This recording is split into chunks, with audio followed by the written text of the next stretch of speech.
স্বাস্থ্য খাতে ইতিমধ্যে বেশ কিছু ইতিবাচক পরিবর্তন দেখা যাচ্ছে। 7 সহস্রাধিক বিশেষজ্ঞ চিকিৎসকদের পদোন্নতি তাদের মধ্যে উৎসাহ ও কর্মচাঞ্চল্য সৃষ্টি করেছে। একই সময়ে 5 সহস্রাধিক চিকিৎসক নিয়োগের উদ্যোগ নবীন চিকিৎসকদের মধ্যে আগ্রহ ও আশা তৈরি করেছে। স্বাস্থ্য ব্যবস্থাপকদের পক্ষ থেকে এই উদ্যোগের জন্য কৃতজ্ঞতা জানাই।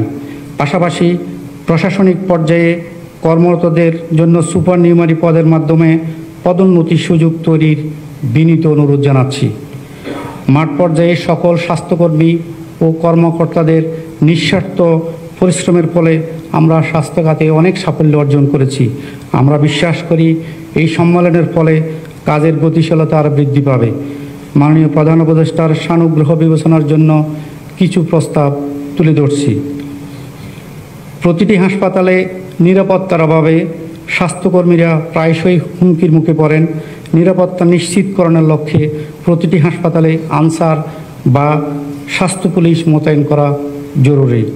অনেক জেলায় সিভিল সার্জনের নিজস্ব অফিস ও সরকারি বাসভবন নেই, যা প্রশাসনিক দৈনন্দিন কাজে প্রতিবন্ধকতা সৃষ্টি করে। অবৈধ ক্লিনিক ও ল্যাব, ভুয়া ডাক্তার, দালাল চক্র, ভেজাল ওষুধ নিয়ন্ত্রণে সিভিল সার্জনদের সীমিত আকারে মোবাইল কোর্ট পরিচালনার ক্ষমতা প্রদান করা জরুরি। নিয়মিত ও স্বচ্ছ পদোন্নতির মাধ্যমে দক্ষ কর্মকর্তাদের ঊর্ধ্বতন পদে পদোন্নতি নিশ্চিত করতে হবে। প্রায় 37,000 স্বাস্থ্য ক্যাডার কর্মকর্তার বিপরীতে গ্রেড 1 পদ মাত্র 2টি। যথাযথ ক্যাডার কাঠামো সংস্কার ও উচ্চ পদ সৃষ্টির সময়ের দাবি।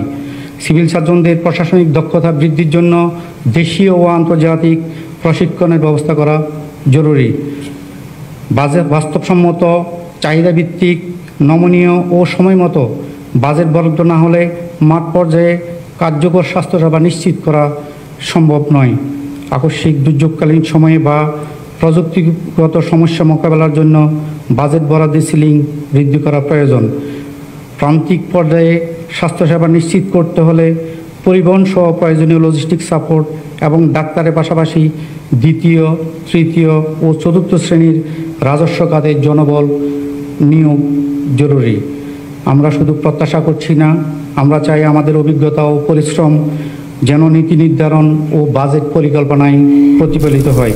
সঠিক নেতৃত্ব, আন্তরিকতা ও সম্মিলিত প্রচেষ্টায় স্বাস্থ্য খাতে কাঠামোগত ও মানবিক পরিবর্তন সম্ভব। আমরা আশাবাদী মাননীয় প্রধান উপদেষ্টা আমাদের প্রস্তাবগুলো আন্তরিকভাবে বিবেচনা করে প্রয়োজনীয় দিক নির্দেশনা প্রদান করবেন। সবার প্রতি আন্তরিক ধন্যবাদ। আসসালামু আলাইকুম।